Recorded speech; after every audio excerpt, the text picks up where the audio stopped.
Confession as the basis of his new Lutheran church, there's a huge response to it. And most of northern Germany will, in fact, within 10 years, support Luther as a backbone. And so will most of the Scandinavian states. Denmark, Norway, Sweden will support Luther. And out of that comes a line drawn across the German states. 10 years after that, by 1539, a line right across here is called the Augsburg line. South of this line, Catholics only. North of this line, Lutherans. So that's the way things are divided. You have the Augsburg Confession in 29, you have the Augsburg line drawn in 39, which is going to give legal recognition to Lutheranism in the northern German states. Yeah. We don't have like Calvinists, and we don't have the derivations. We haven't talked about it yet. Oh, they're them? No, they're not. No, They're on the way. They're on the way. Look out. The fun's just beginning. How much of a role does the Sultan's armies play at this point in time? It's gonna happen. How close to Vienna are they gonna during happen. this Reformation It's gonna happen. period? It's starting because, and this is something we usually don't talk about in this class, or typically is not talked about in English history. But one of the reasons of the success of the Lutheran Reformation, at least to start with, is the fact that the Habsburgs, who are solidly Catholics, cannot gain enough military prowess to destroy the Lutheran movement. Why not? Because they have a big problem on their eastern border, on the Austro-Hungarian border, with the growing Turkish Empire, known as the Ottoman Empire.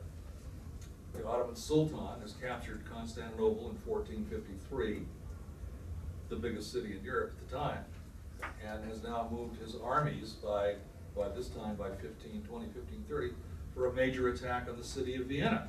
Wow. So, in a strange way, and the ruler of the Ottoman Empire at the time is Suleiman the Magnificent. S-U-L-E-M-A-N, Suleiman the Magnificent. Who named him that? Himself? No, he didn't. They're the people who said, this guy's cool. He's got the most powerful army in Europe. He's got a group known as the Janissary Corps, close to 100,000 man army, and these guys are motivated, and their whole driving force is westward in a jihadist movement against the Catholic Habsburg Empire, who's their bitter enemy. The Habsburgs hate them, they hate the Habsburgs, and so they're trying to constantly encircle each other. It's a constant problem. And the Reformation breaks out right in the middle of this. So the Habsburgs are at very much of a disadvantage trying to deal with it because they're constantly fighting the Turks. Now, do the Turks know this? And the answer is yes, they do. Suleiman is very much aware of Luther. He's also going to become very much aware of John Calvin and just how disruptive and chaotic both of these guys can be, especially Calvin later, and he just loves it because he's going to play. This is going to allow the Reformation to strengthen. It's going to allow the religious opposition in the middle of Christianity's struggle with Islam, the rebirth of Islam through the Turks. It's going to just change that whole dynamic, And it's the dynamic you never hear about. So who asked the question? Because we probably talked about it in the other class, I think, another class. I knew it was around that Yeah. period, but I couldn't remember exactly. Yeah, which this is the year. period, this is the period, yeah, Jonathan. I have a question about Luther also. Yeah, yeah. Is there, it might be too much of a, or it might be a leap, but I wonder if there's some correlation between what Luther was talking about marriage and what you had mentioned about the new pope and his thoughts on Luther's view on marriage. The Catholic view on marriage is that marriage is a sacrament, and therefore it can never be annulled. It's undissolvable, it's insoluble, it's sacred, it's forever.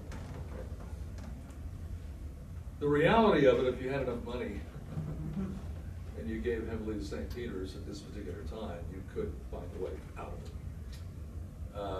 There'd be ways of handling issues like Henry's coming issue. You had to be slick about it, and you had to make sure you had the right political connections to pull it off. Now that was the reality.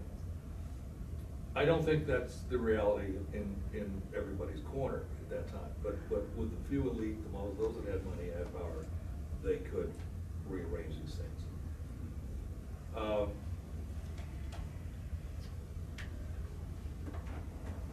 Occasionally a divorce could be obtained. Very, very tough on that proposition. Luther's view is not clear on the question of divorce, his own view on it. And the Reformation, as it transpires in England, does not refer to Luther's view on it anyway. They're going to invent their own view. Henry's going to invent his own view. So Henry, in a sense, after all, this is a great period to live. If you want to invent your own theology, now's the time to do it. You know, it's fun stuff, but it's serious stuff, and it's not fun for most people at the time.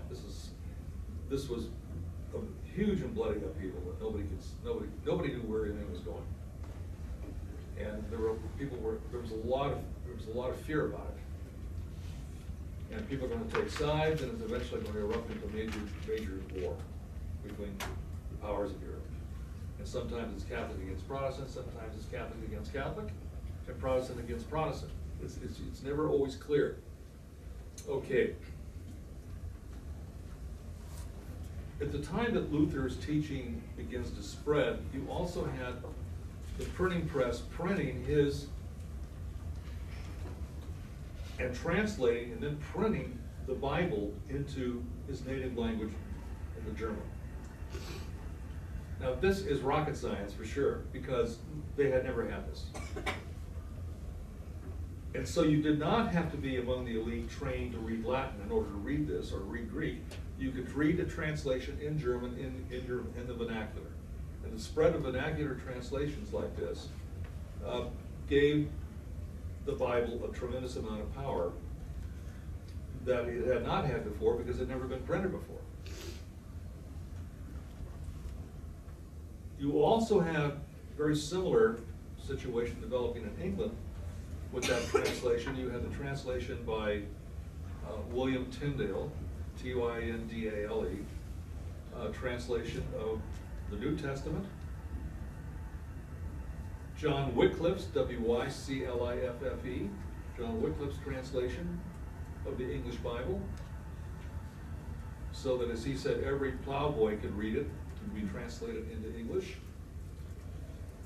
And this is just pre-Elizabethan English. It's more of a late medieval English.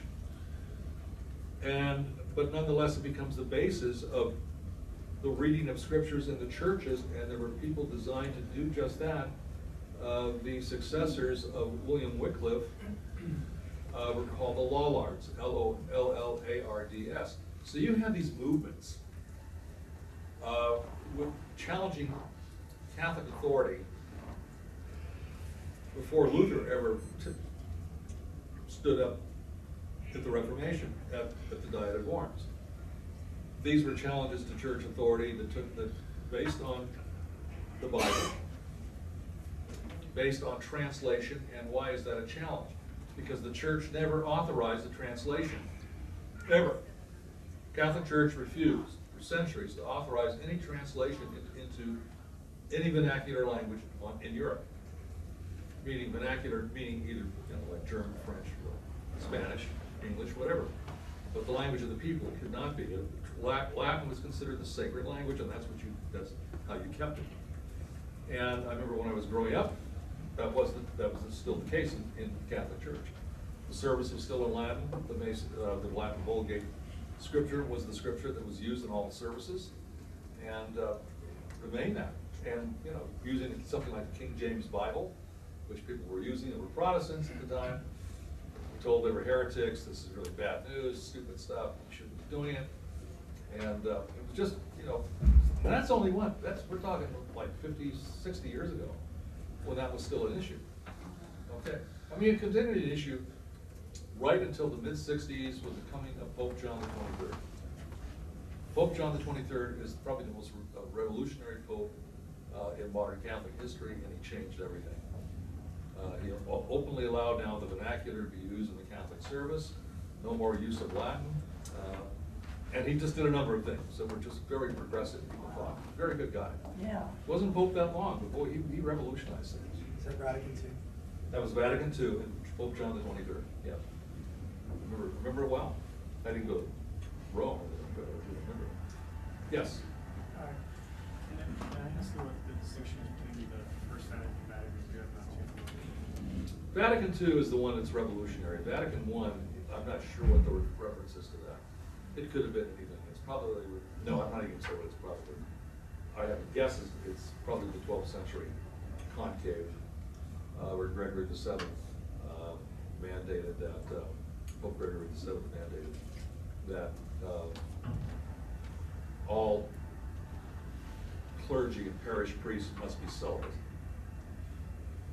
And Vatican II, and also the on maintaining the transubstantiation as the proper interpretation of the Mass. Vatican II, there's liberalization on the use of Latin in the Church, and much more emphasis on the role of women in the Church, and it's a revolutionary individual. Just like I think this guy Francis is, current Pope Francis, very revolutionary. I mean, and listen, I mean, we're talking Catholic Church, okay? So let's say, when I say revolutionary, we're not talking about guns. But we're saying somebody whose thinking is different. And that can be very interesting.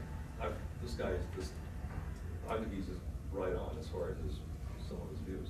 All right, so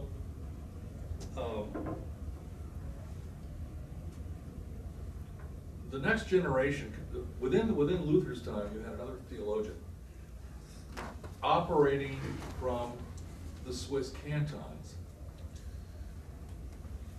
Switzerland was part of the Holy Roman Empire at that time, but it was virtually independent because you couldn't get to it. Okay? And those cantons were either French-speaking, German-speaking, sometimes Spanish-speaking. They were all a bit isolated and a little different. And you had, in Zurich, a theologian by the name of Zwingli, Z-W-I-N-G-L-I. Zwingli took a middle ground. They took a ground position similar to Luther's, but never created a state church in the same way that Luther wound up doing. But his views become probably some of the most obscure in the Reformation, but people begin to follow him. So it's another element of the Reformation. It's over in Geneva, one generation later, by the year between 1530 and 40, that you have the coming of a brand new, I'd say, thunderbolt out of the Reformation. That's going to change everything, and that's the coming of John Calvin.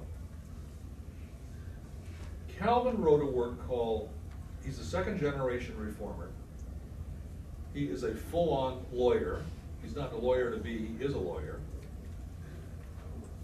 He sees most everything in black and white. It's like a bad day with your landlord. It's like a bad day with the dean. It's his way or the highway. And he developed a two-volume work on systematic theology called The Institutes of the Christian Religion. Has anybody ever heard of this stuff? Okay, some people, if you've had any church experience, you may have heard about some of this. The Institutes are 2 volumes. And they, the code for it is called TULIP, T-U-L-I-P. The T stands for the total depravity of man. We're off to a positive start here. The total depravity of man. Man's totally depraved, can't help himself at all. The U I forget. That's total depravity and then unredeemed. The L stands for limited atonement. And the P stands for perseverance of the saints. And what does all this mean? You're screwed. It can be, yeah.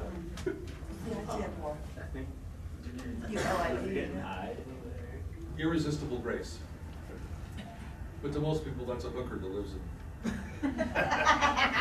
Pearl Harbor. By the name of Grace, right?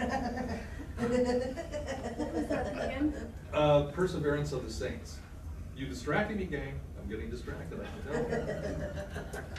It's all good stuff, though. It's really, I've seen guys fight tooth and nail on that stuff.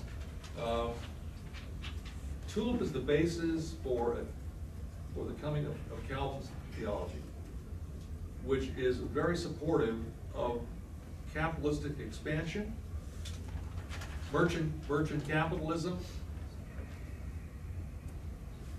exploration and trade and banking, everything that the Catholic Church has stood against for years. Who were the bankers of Europe up until this time? They're Jews.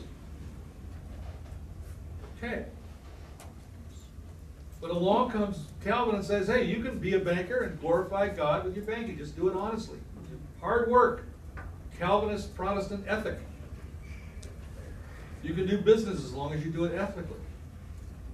So he blesses those who are part of a fledgling middle class during the age of exploration, where you can go out, encircle the globe, trade to your heart's content, make a profit, and by God, that can glorify God just as much as some farmer here working and toiling the soil 14 hours a day. So Calvin gives a positive nod to, I'd say, the ambitions of the rising middle class. He justifies them, make a buck and glorify God. It's a theology that caught on to about 4 groups in Europe at that time, and the explosion is tremendous.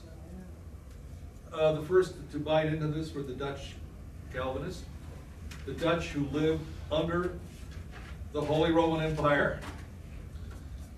In Holland, it's sometimes called the Dutch Netherlands or the Spanish Netherlands, but either way, if you're a Protestant, you're screwed, because this is the territory of the Holy Roman Empire, Catholic Habsburg Empire. At times it was ruled by the Habsburgs out of Vienna. At times it's going to be ruled by Spanish Habsburgs out of Madrid. But nonetheless, they're here.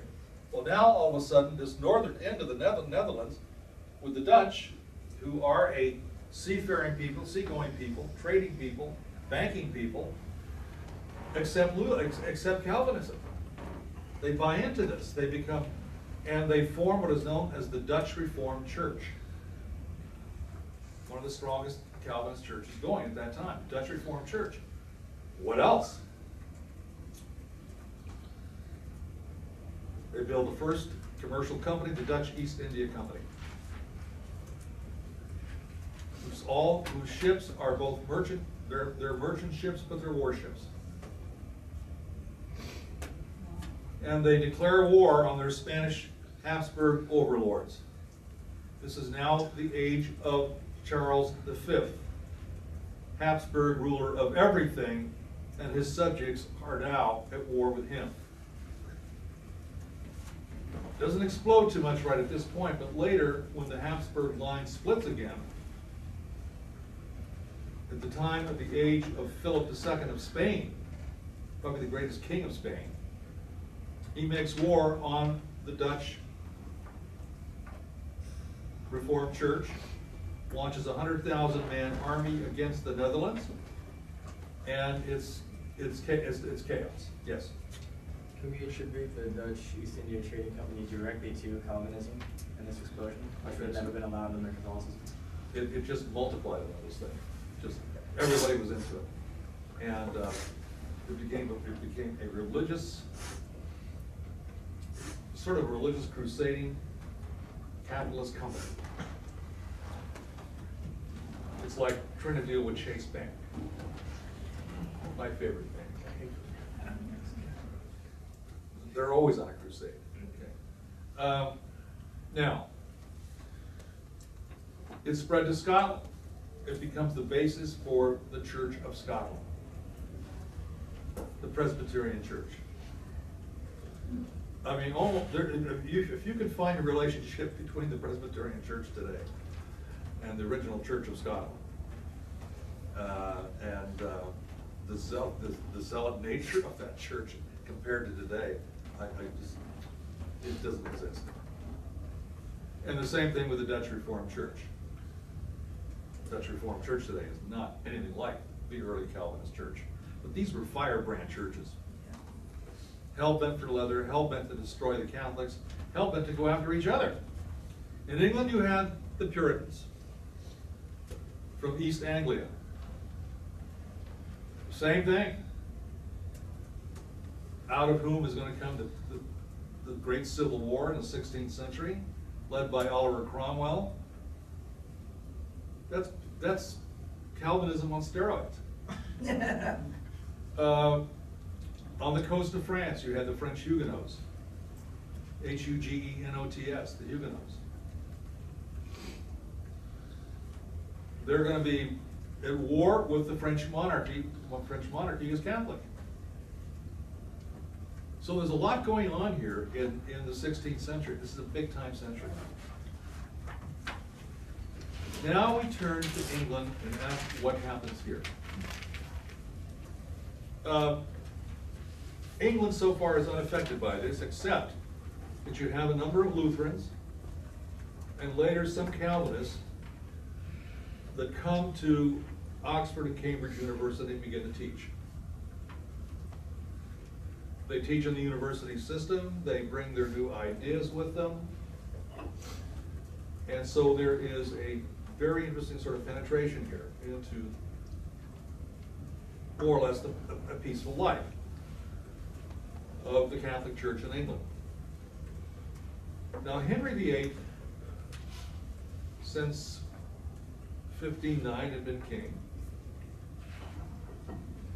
He had been exposed to some of this Reformation material. He was not happy with it. He wrote a treatise,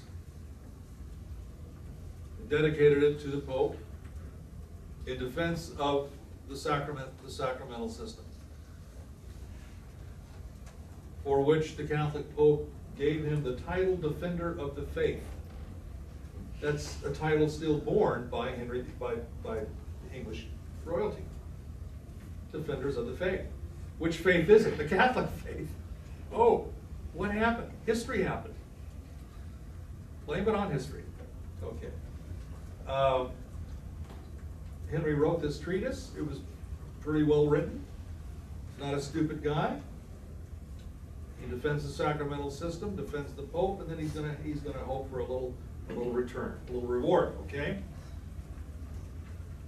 This becomes the basis of the Reformation in England now. He has as his right-hand man the first minister, Cardinal Wolsey. Wolsey's a good theologian. Wolsey is a prelate in the church. He has political influence with the Pope. This Pope is Clement VII. And Henry has a problem. With all this chaos going on in Europe with the Reformation, and England's loyalty to the church without question,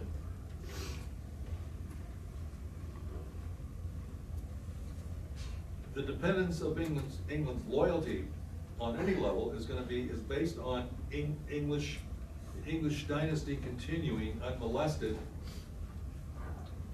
and therefore something needs to be found to continue this dynasty in an unthreatened manner. What are we talking about? In Henry's view, that's right, he's got a daughter. The daughter can't possibly run the country. Too vulnerable to the machinations of the European princes and all kinds of political nonsense. Anyway, and it's also, he's fallen in love with his lady in waiting to Catherine of Aragon, and that is Anne Boleyn. Anne Boleyn has served in the French court, so she knows how to work. She knows how to work a deal. And you think about that for a minute, okay? She's come across to England where they're not quite so savvy in some of this stuff. She knows exactly what she's going for. She's going for Henry. Henry wants to go to bed with her, but nobody's going to protest. Nobody's even going to say a word about it. But Henry also wants to secure a dynasty with a male son. Actually, what's a male son? With a male. Son being redundant there, I'm sorry about that.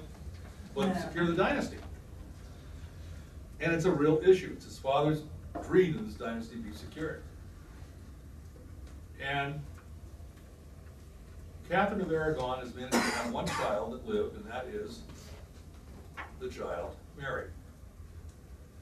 The other children have been stillborn, and he feels that God has cursed this marriage. Now, I don't know if you really felt that. I mean, you can't read the guy's mind. There's no way to do that. All you can do is stick with the sources, and some say yes, and some say no. Some say he's very sincere, others say they just want to get in bed with Anne Boleyn, find some way to do it. But he does have an issue. There is an issue of the male heir. Europe is in upheaval. You've got some big time rulers running Europe. Francis I of France, Charles V of the Holy Roman Empire. You've got an up-and-coming dynasty in Spain again, the continuation of the Habsburgs under Philip. He'll be a very powerful ruler. We're looking at Eastern Europe under Suleiman the Magnificent. There's a lot going on here, and Henry has a daughter. Now, to his mind, this, I'm sure, was an issue. So, he wants an annulment or a divorce, whatever he can manage to get, in order to, because Anne Boleyn is playing the game. She's saying, look, you can have anything you want, but not until we're married. That's not a new game, is it? Okay. I love history. All right. I'm gonna miss this when I retire. All the evil tales. So, that's what he's shooting for, and he wants to get a special treatment from the Pope. He has written the Defense of the Sacraments. He's attacked Luther's theology and all that stuff. And, but he has had a few issues with the church. One of his biggest issues is that he needs money, and he kept seizing monastic lands. That can get you in trouble with the papacy. English monasteries have been growing at a tremendous rate since the early Middle Ages, and we have probably close to, it's been estimated at one time that close to 60% of all land in England was church land. And what he's doing is trying to find a way to steal it. To gain, let's just say, to gain hegemony over it. And then resell it to the highest bidder for what? For noble titles. It's a way in which he can get it. He can't go to Parliament for money. Parliament can granting money, but he doesn't have any particular reason to go to him for money. And every time you go to Parliament, something happens. You lose more control of your budget. Okay, so you don't wanna do that. He wants to find what is a typical way of gaining money for a monarch. Okay, and this is the easiest way to do it. Forget Parliament. He's gonna use Parliament another way as soon as possible. All right, now. He wants to negotiate to get this wedding, to get this marriage annulled, if possible, so he can get remarried. He sits down with Woolsey and they work out a scheme, and the scheme is based on a long neglected passage in the book of Leviticus, which most people can't find. Remember, it's Genesis, Exodus, Leviticus, the third book of the Old Testament. And in there, as I mentioned last time, it's a curse on you if you go to bed with your brother's wife. Well, we know that. But the way he's applying it, remember, he married his dead brother's widow, which is not the same thing. But to him, he says, I can make an argument. And I'm Henry and I'll make an argument for it. He talks to Woolsey. Woolsey, can we make an argument out of this? Well, of course we can make an argument out of it. After all, you're the king and I'm just Woolsey.